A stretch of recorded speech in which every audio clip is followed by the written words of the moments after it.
I do apologize about this dreary day out here, but honestly, it feels pretty nice. So, I wanted to talk a little bit about this concept that I had about integrating the Leatherman bit exchanger with the Victorinox. And one thing I discovered is, well, the square Phillips from the old styles were just so good at this. So you could modify them very, very slightly by adjusting just one side, and what you get access to is basically a range of any number of bits. And then if you willing to do the extra modification work, you also get one that can actually use inline or close to it. It's not perfect, but even Leatherman's, the tool is off to the left or the right when you use it. So this is not that much further away. So this has got a couple of my, like, I'm going to call it not trademark, but these are like signature, like, modifications that I've done so far that I haven't seen anybody do, and I hope people will do them. I don't want to give the wrong impression. I'm not doing this to say, oh, you shouldn't copy me. And no, I want you to try it.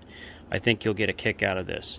So the first one, of course, is we have to cut the second spacer. And I actually cut this slot. It's not one of these outer plates. There's a problem with trying to do that. You actually have to cut this little slot, which is not a big deal.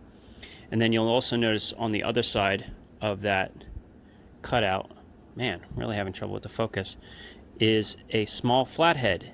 Where did that come from, you wonder? Well, that actually was at one point the hook, which is on the opposite side of the scissor. This is a 2-layer knife, and I really liked the idea of having a small flathead because I was giving it up with the, what's the word? Man, this is not good. I was giving it up when I don't have a can opener, okay? So now I have this. And now I can pull it out, and you have to have the Phillips out to do so. But it's not the easiest thing in the world. I had an option to adjust the tension on the spring, but chose not to because I liked how snappy the scissors were, and I didn't want to make that not the case. And in order to make this easier to open, it just didn't make any sense.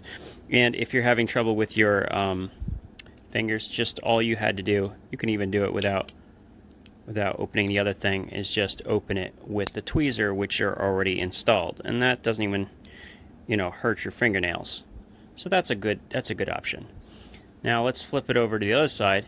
This is another, I want to call, signature move from me, which is I actually modified this can opener into a combo tool. Now initially I thought this was just going to be a flathead. Turns out it opens up cans incredibly well, and I will include a short video of that as well.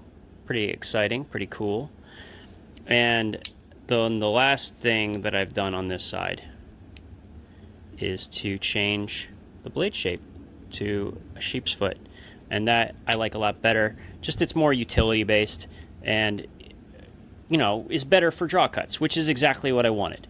So I will show also a couple other varieties that I've done for other people in recent memory, but I really like this idea of being able to use the square Phillips. I know these are hard to find, but it is possible to do also with non-original Phillips. You can use the rounded Phillips. You have to grind all 4 sides. It's a little bit longer of a process, but still works. So give this a shot. If you're a modder out there, and if you're not a modder out there, I will be explaining my exact process and how I go about modding, and I think it may be a little easier for a lot of you because it uses screws, not peening. The only peening that happens here is in this spot right here. That's it. And I use a nail. I don't even use brass rod. So I will be showing that at a little bit of a later date when I'm sure I've perfected the process. But for now, I just wanted to show this and the other versions of what I'm calling the crossover. So I hope you enjoyed. I hope this is maybe giving you a couple ideas, and have a good one.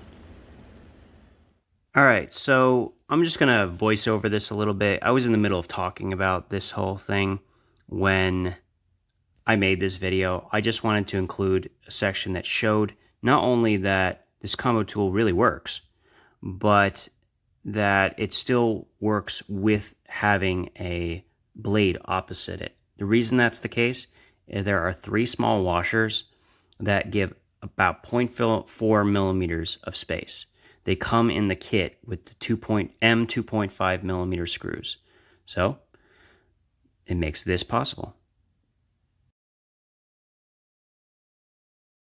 Okay, this is a custom that I did before the one with the green scales. It's bladeless. It has that same functionality of using the Leatherman bit exchanger. And this one's a little bit better because it doesn't have a lanyard ring to cause it to bend out a little bit more.